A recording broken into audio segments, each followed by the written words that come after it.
Welcome to और energy healing. आज हम बात करने वाले हैं अनंत चौदस की। तो देखिए, अनंत चौदस का जो महत्व है ये तो महाभारत काल से चलता आ रहा है। श्री कृष्ण ने युधिष्ठिर को बताया था, तो युधिष्ठिर जी ने भी इसका पूजन किया था। देखिए, अनंत चौदस के दिन हुआ क्या था, जो विष्णु भगवान है उन्होंने 14 लोकों की रचना करी थी। अब उन्हीं को रक्षा करनी है, लालन पालन करना है, तो उन्होंने अपने 14 रूप प्रकट किए। ये जो 14 रूप हैं 14 लोकों की रक्षा करेंगे। तो ये दिन हम इसलिए याद रखते हैं, इस दिन हम पूजा करते हैं विष्णु भगवान की, समर्पित होते हैं, उनको एक तरह से ग्रैटिट्यूड व्यक्त करते हैं ना, उन्होंने पूरा भार उठाया हमारे लालन पालन के लिए। तो आज मैं आपको बताने वाली हूँ कि कब है अनंत चौदस और इसकी पूजा कैसे करनी है। देखिए, अनंत चौदस अब की बार पड़ रही है 19 सितंबर को, यानी कि 19 सितंबर को जो मुहूर्त शुरू है वो 6 बजे से शुरू हो जाएगा। 20 तारीख को सुबह 5:30 बजे तक रहेगा।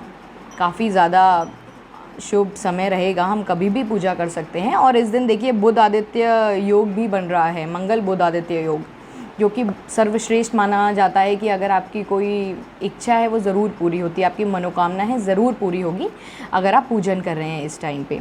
और वैसे तो देखिए, जो पूजन का सबसे इम्पॉर्टेंट टाइम है, जो शुभ मुहूर्त है, वो है दोपहर में 19 तारीख को दोपहर में 1:40 से 2:40 तक। तो कोशिश करिए आप जो कलश स्थापना वगैरह है वो उसी टाइम पे करें। अब पूजा कैसे करनी है, देखिए विष्णु भगवान के पूजन के लिए आपको करना क्या है, आपको एक पीतल का लोटा लेना है, उसमें आपको जल भरना है, दूध डालना है, थोड़ा इत्र डालना है, सुपारी डालनी है, सिक्के डालने हैं और अशोक के कुछ पत्ते लेके उसमें लोटे में सजा लेने हैं। उसके ऊपर आपको जो नारियल होता है वो उससे ढकना है कलश को। अब विष्णु भगवान के सामने आप वो कलश रखिए, उसमें आपको 14 कुशा रखनी है। कुशा के छोटे छोटे आप बंडल से बनाइए, 14 कुशा रख लीजिए। हल्दी, केसर, कुमकुम ये सब रखिए। घी का दिया जलाइए, गूगल की धूप आप जलाइए, उसमें लाल फूल रखिए, जैसे गुड़हल का फूल होता है वो भी रख सकते हैं, और गुड़ का आप भोग लगाइए। अब ये सारा आपके पास सामान तैयार हो गया। अब आपको करना क्या है, जैसे मैंने कहा ना, अनंत चौदस 14 लोकों की बात हो रही है, 14 उनके रूपों की बात हो रही है। तो हमें एक सूती कपड़ा या सूती धागा हम लेते हैं, कच्चा धागा जिसे बोलते हैं, उसे हम हल्दी केसर कुमकुम में डुबो लेते हैं और उसमें 14 गांठें बनाते हैं। ये रिप्रेजेंट करता है जो 14 है उसको और विष्णु भगवान के 14 रूपों को। अब वो गांठ लगा के हम विष्णु जी के सामने रख देंगे।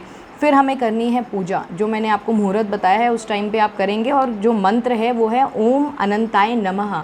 इसके आपको 108 बार जाप करना है, यानी कि एक पूरी माला आप जाप कर लीजिए। उसके बाद जो आपका कच्चा धागा है अभिमंत्रित हो गया मंत्र की शक्ति से। अब आप ये जो धागा है वो अपने हाथों पे बांध लेंगे। जो जेंट्स हैं, जो मेल्स हैं, वो राइट हैंड में बांधेंगे, जो लेडीज़ हैं, फीमेल्स हैं, वो लेफ़्ट हैंड में वो धागा बांध लेंगे। एक रक्षा सूत्र की तरह हम बांध लेंगे। अब ये जो पूजा है, इसके बाद इससे हम और भी चीज़ें कर सकते हैं, इसमें हम और भी अपनी मनोकामना सिद्ध कर सकते हैं। तो देखिए वो कैसे आप सिद्ध कर सकते हैं। अगर आपको ऐसा है, आपकी जीवन में बहुत विवाद रहते हैं, बहुत ज़्यादा लोग आप पे आरोप लगाते रहते हैं, आप हमेशा विवादों से घिरे रहते हैं, तो आप क्या कर सकते हैं, जो आपने कलश बनाया ना उसमें आप 14 जायफल भी डाल दीजिए। और जब पूजा समाप्त हो जाए अगले दिन वो जायफल उठाइए, और अगर कोई जल स्रोत है आपके आसपास तो जल में उसे प्रवाह कर दीजिए। या फिर अगर आप अपनी हेल्थ अच्छी करना चाहते हैं तो जो कलश है उसमें आप अंजीर रख दीजिए। पूजा जब पूरी हो जाए तो शाम को अंजीर उठाइए, और वही अंजीर जो जनाब के घर में जिसका स्वास्थ्य ठीक नहीं है या आपका खुद का ही ठीक नहीं है तो आप वो अंजीर खा लीजिए। अगर आपको प्रोफेशनल सक्सेस चाहिए तो जो आपने विष्णु भगवान के सामने जो रोली रखी थी ना, तो बस वो रोली लेनी है और शाम को उसका जो टीका है अपने हाथ पे लगा लेना है, कलाई पे लगा लेना है। और कोशिश करनी है रोज़ उसी अभिमंत्रित रोली से आप अपनी कलाई पे टीका लगाएंगे तो आप देखेंगे धीरे धीरे आपको लाइफ में प्रोफेशनल सक्सेस भी मिलती जाएगी। और भी अनंत चौदस पे करने वाले बहुत सारे उपाय हैं, वो मैं आपको धीरे धीरे करके सारे बताती जाऊँगी। सारे वीडियोज़ देखिएगा ज़रूर। Thank you.